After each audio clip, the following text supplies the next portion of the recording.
This Japanese man decided to reenact a popular stunt, putting so many rubber bands on a watermelon that it explodes.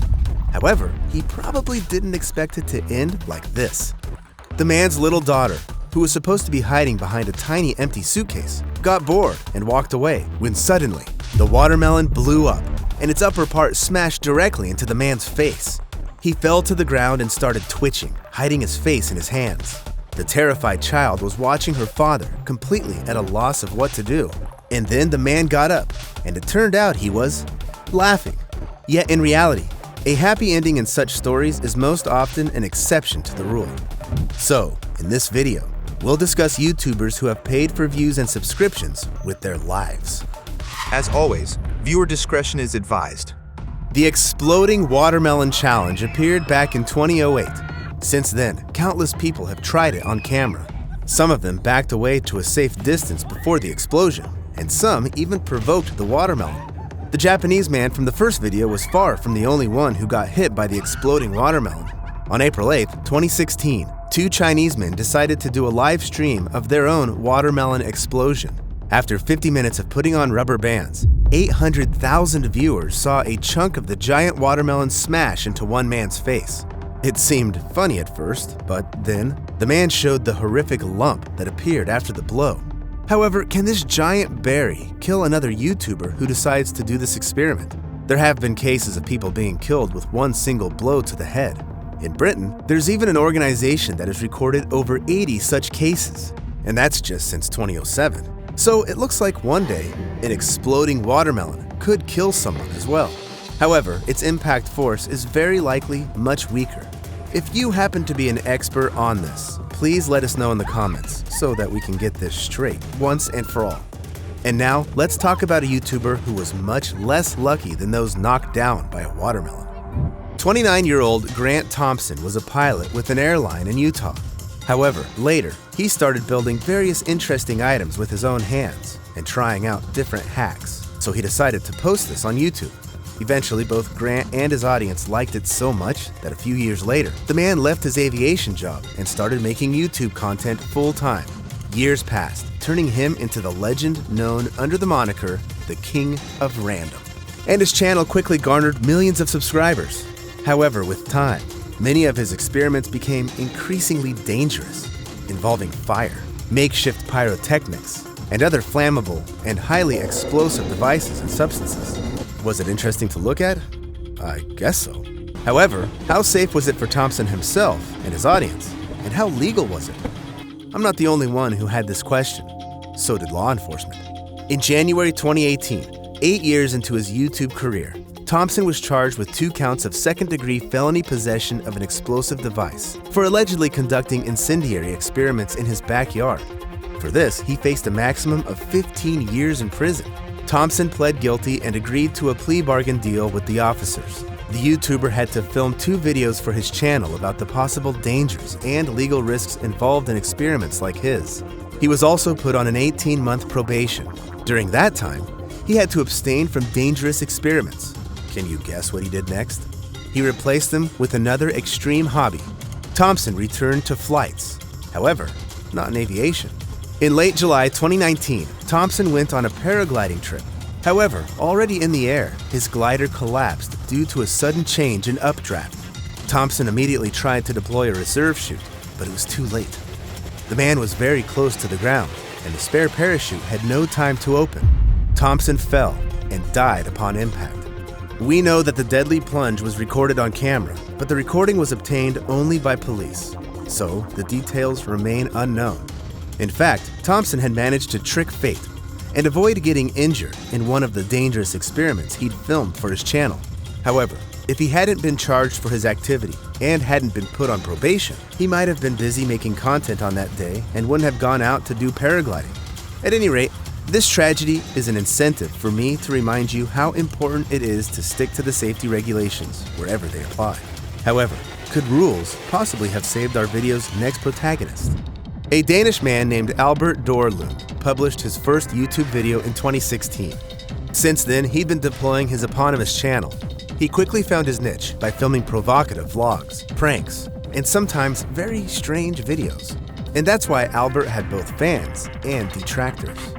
Not everyone liked his content and the influence it had on his audience. For example, in one video, Albert's buddy put some lemon juice drops in the guy's eye and then dipped his head into a toilet and flushed. The Dane even made a feature film called Team Albert, which tells the story of a high schooler trying to become an overnight sensation on YouTube. The movie might as well have been autobiographical. He'd already garnered several 100,000 subscribers on different platforms. And in July 2021, Albert went to the mountains to shoot a new video for his audience.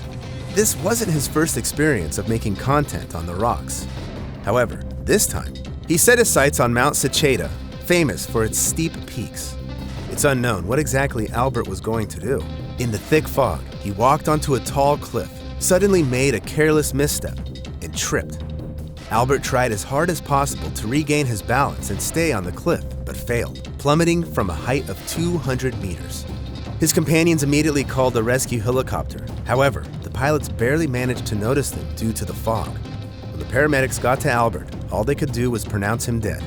He died almost instantly upon hitting the rocks, having fallen from such a great height. Sadly, this is a terrifying testimony of how chasing success on the web can become a tragedy. And this case is far from being the only one. Greg Plitt possessed excellent knowledge of the principles that dictate social media, as well as how to stay successful for decades. He had everything it took to succeed, an interesting story and tenacity. According to Plitt himself, he first got into fitness at a very young age when his father brought home their first exercise machine. Later, Greg was inspired by his sister, who had attended the United States Naval Academy. So, first, he followed in her footsteps and went through military training, and then continued tedious and dedicated work on himself.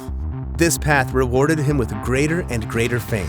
He became a certified personal trainer in Los Angeles, ended up on hundreds of magazine covers, and won countless sports competitions.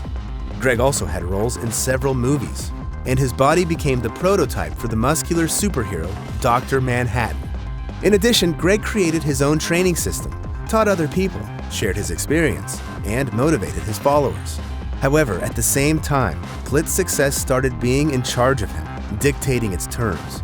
To remain popular, the man needed to stay interesting and visible. For example, Greg filmed training sessions on railway tracks multiple times. Maybe he did it because gym exercises looked ordinary and boring. On January 17, 2015, he had another filming planned on the railway tracks in Burbank, California.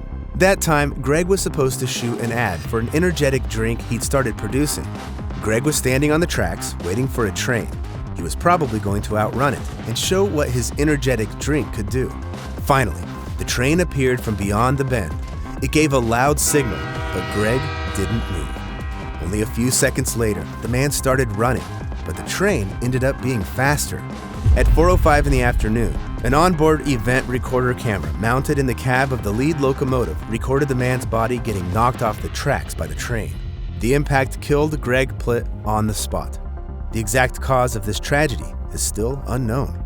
Greg might have thought the train was on a parallel track, or maybe he tripped and didn't have time to get back up, or he just didn't hear the train approaching. A reporter who arrived at the scene confirmed that the train moved virtually without sound. I didn't hear it at all. Another question persists, however. Why didn't Greg's team members warn him? Probably they were just momentarily away, or maybe they also failed to hear and notice the approaching train. Be as it may, Greg violated safety regulations, as it's illegal to walk on railway tracks.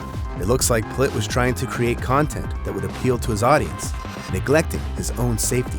And that's very disturbing since people die because of their desire to show or prove something to someone in their YouTube videos.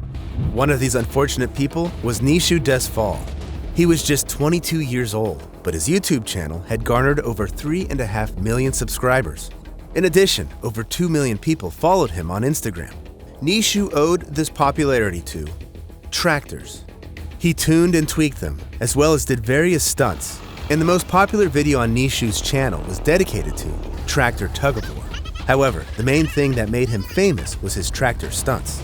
He liked, so to say, getting the tractor to stand on its hind legs. That is, putting its front wheels up in the air and leaning the body of the vehicle as far back as possible, making it vertical. He often did this on muddy soil, sand, riverbanks, or freshly plowed fields. That is, on the softest and most unstable terrains he could find. So in March 2024, Nishu, surrounded by his friends, was performing a stunt of that kind on a riverbank when suddenly, the upper part of the tractor fell on the guy after the front wheels ended up almost on top of the rear wheels. A makeshift protective crossbar gave out under the weight of the several 100-kilogram engine and collapsed like cardboard. There was no chance of the man surviving. Nishu's terrified friends had to deliver the awful news to his wife. And his son, who was then 6 months old, will find out about the tragedy later and might even watch the footage of it happening. That's a bit creepy, if you ask me. Also, this just goes to show that making YouTube content can sometimes come at too high a price. Subscribers, their views, and their encouragement may push YouTubers to do increasingly dangerous stunts. That's exactly what happened to Tor Eckhoff. He was an ordinary man who worked at a paint factory.